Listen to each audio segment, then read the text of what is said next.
Hello friends, welcome to knowledge shower. आज की इस वीडियो में हम डिस्कस करेंगे ऑफिस ऑफ प्रॉफिट के बारे में। लाभ का पद, ऑफिस ऑफ प्रॉफिट, डेफिनेशन उसकी, इसके साथ साथ ओरिजिन कहाँ से हुआ, इंडियन कॉन्स्टिट्यूशन में कहाँ प्रोविजन है, कौन डिस्क्वालीफाई कर सकता है उन मेंबर्स को जिन्होंने ऑफिस ऑफ प्रॉफिट होल्ड कर रखा है, टेस्ट जो डिटरमाइन कर सकें ऑफिस ऑफ प्रॉफिट क्या होता है, और एक लीडिंग केस लॉ।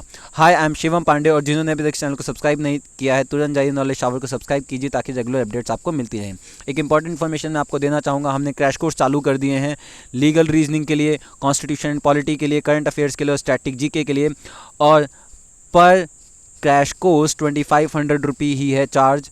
सो आप इन क्रैश कोर्स के लिए अप्लाई कर सकते हैं इन नंबर्स पे कांटेक्ट करके। इसके साथ साथ हमने क्रैश कोर्स और ईयर लॉन्ग बैचेस स्टार्ट कर दिए हैं DULLB और क्लैट के लिए। DULLB का हमारा रिजल्ट 100% रहता है, दैट मीन्स हम जितने बच्चे पढ़ाते हैं सब सेलेक्ट होते हैं, और क्लैट का हमारा रिजल्ट 80% रहता है। सो ज़्यादा जानकारी के लिए आप हमें इन नंबर्स पे कांटेक्ट कर सकते हैं। चलिए बिना किसी डिले के वीडियो को स्टार्ट करते हैं। So according to the constitution, अगर कोई मेंबर ऑफ पार्लियामेंट या कोई member of state assembly, that is कोई भी MP या कोई भी MLA कोई ऑफिस ऑफ प्रॉफिट होल्ड करता है गवर्नमेंट ऑफ इंडिया या गवर्नमेंट ऑफ स्टेट के अंदर, तो उसे डिस्क्वालीफाई किया जा सकता है from being a member of parliament या मेंबर ऑफ स्टेट लेजिस्लेचर। अब सबसे बड़ा क्वेश्चन ये है कि ऑफिस ऑफ प्रॉफिट क्या होता है। चलिए इस वीडियो में हम यही डिस्कस करने वाले हैं, सो वीडियो को एंड तक देखना। ऑफिस ऑफ प्रॉफिट क्या होता है? सो ऑफिस ऑफ प्रॉफिट क्या होता है? ऐसा ऑफिस जहां से आपको कोई प्रॉफिट या पेक्यूनरी गेन मिल रहा हो। ऐसा ऑफिस जहां से आपको कोई पेक्यूनरी गेन या फिर प्रॉफिट मिल रहा हो, और वो ऑफिस सेंट्रल या स्टेट गवर्नमेंट का होना चाहिए। आप अगर किसी सेंट्रल या स्टेट गवर्नमेंट के अंदर कोई नौकरी कर रहे हैं जहां से आपको कोई पे, सैलरी, एमोल्यूमेंट, रेम्यूनरेशन, ऑनरेरियम या नॉन कंपनसेटरी अलाउंस मिल रहा है, तो ये क्या है? ये प्रॉफिट है और पेक्यूनरी गेन है। और जब ऐसा प्रॉफिट आपको मिलता है आउट ऑफ सेंट्रल गवर्नमेंट या स्टेट गवर्नमेंट फंड, तो उसे हम कहते हैं ऑफिस ऑफ प्रॉफिट। इसके साथ साथ नेसेसरी क्या है ऑफिस ऑफ प्रॉफिट में? पहली चीज़ कि पेक्यूनरी गेन होना चाहिए, और ये इंपॉर्टेंट नहीं है, ये इमटेरियल है कि वो गेन आपको रेम्यूनरेशन के थ्रू हो रहा है, सैलरी के नाम पे हो रहा है या ऑनरेरियम के नाम पे हो रहा है। आपको किसी भी नाम पे हो रहा हो, बट मेन है कि गेन होना चाहिए। अगर गेन हो रहा है तो वो ऑफिस ऑफ प्रॉफिट है, और वो गेन कहाँ से होना चाहिए? यूनियन या स्टेट गवर्नमेंट के फंड से।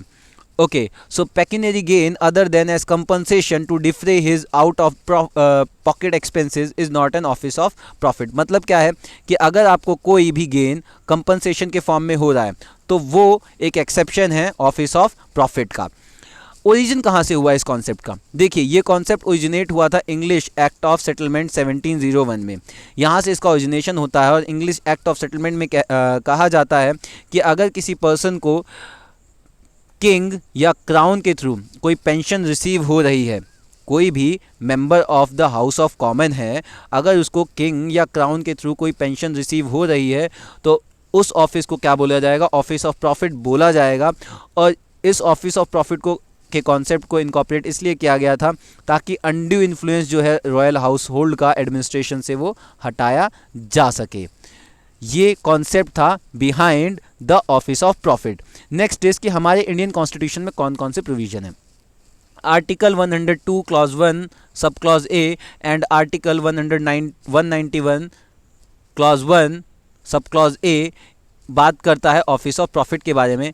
और ये दोनों क्लॉज ये कहते हैं कि कोई भी मेंबर ऑफ पार्लियामेंट है, आइदर राज्यसभा और लोकसभा, और मेंबर ऑफ स्टेट लेजिस्लेचर है, चाहे MLA हो चाहे MLC हो, अगर वो गवर्नमेंट के अंडर कोई एक ऐसा ऑफिस ज्वाइन कर रखा है, उसने गवर्नमेंट ऑफ स्टेट के अंदर, गवर्नमेंट ऑफ इंडिया के अंदर कोई ऐसा ऑफिस ज्वाइन कर रखा है जिससे उसे पेक्यूनरी गेन हो रहा है, तो उसे ऑफिस ऑफ प्रॉफिट कहा जाएगा। और ऐसे पर्सन को डिस्क्वालीफाई किया जा सकता है from being a member of either house of the parliament और स्टेट लेजिस्लेचर। इसके साथ साथ रिप्रेजेंटेशन ऑफ पीपल एक्ट में भी सेक्शन 9A, सेक्शन 10 और section 3 of parliament prevention of disqualification act 1959 में इसके बारे में दे रखा है ऑफिस ऑफ प्रॉफिट के बारे में।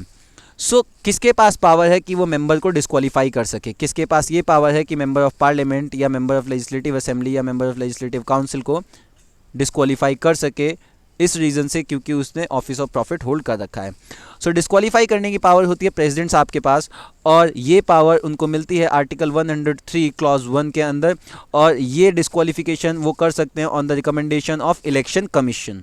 इलेक्शन कमीशन की रिकमेंडेशन पे प्रेसिडेंट जो है डिस्क्वालिफिकेशन कर सकते हैं member of parliament, member of state legislature या फिर मेंबर ऑफ एमएलसी का, और इलेक्शन कमीशन को रिकमेंडेशन का पावर दिया है under article 103 of Indian constitution. Test to determine an office of profit.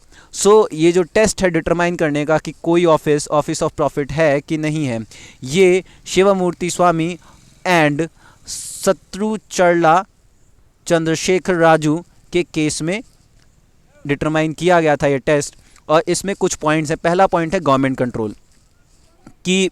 Most important point is कि अपॉइंटमेंट एंड रिवोकेशन, इसमें रोल किसका है, क्या उसमें गवर्नमेंट का कंट्रोल है कि नहीं है। The power of the government to appoint a person in office और टू रिवोक हिज अपॉइंटमेंट, इस पे गवर्नमेंट का कंट्रोल है कि नहीं है। अगर गवर्नमेंट का कंट्रोल है, it's an important factor. Second, जो डिसाइसिव फैक्टर है वो ये है कि क्या उस अपॉइंटमेंट से किसी भी मेंबर को कोई पेमेंट मिल रही है out of the government revenue.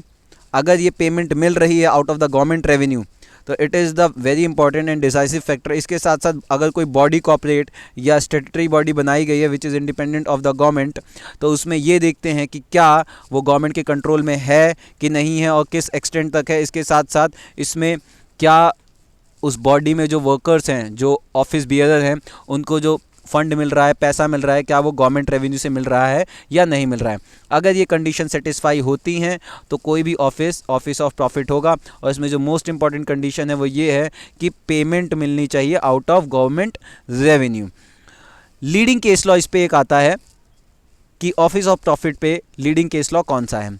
So Jaya Bachchan versus Union of India का एक बहुत ही लीडिंग केस लॉ था।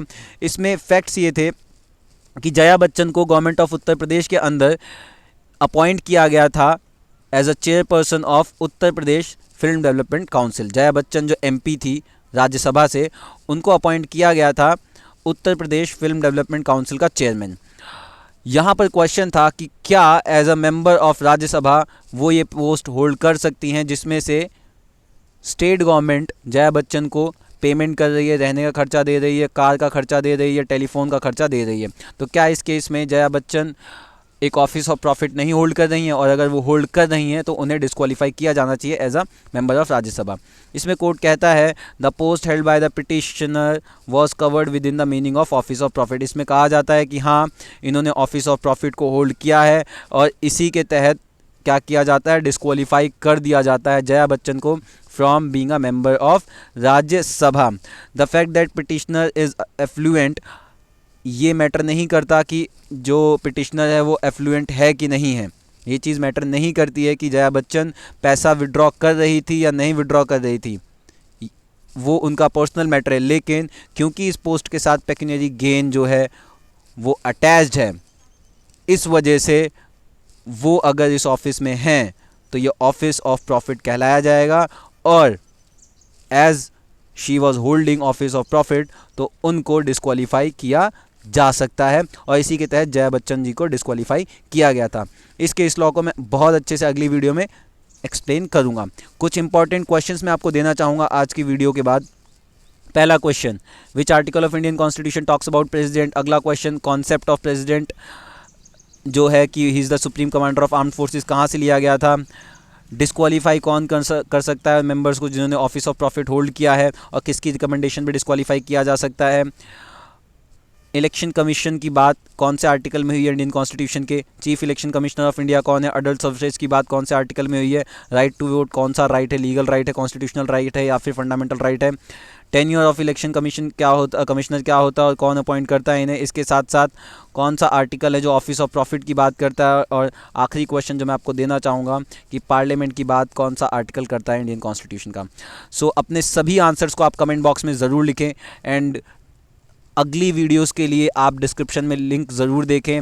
एंड वीडियो अच्छी लगी हो तो please do subscribe the channel, like कीजिए वीडियो को, शेयर कीजिए वीडियो और कमेंट ज़रूर करें अपने आंसर्स को। Thank you so much.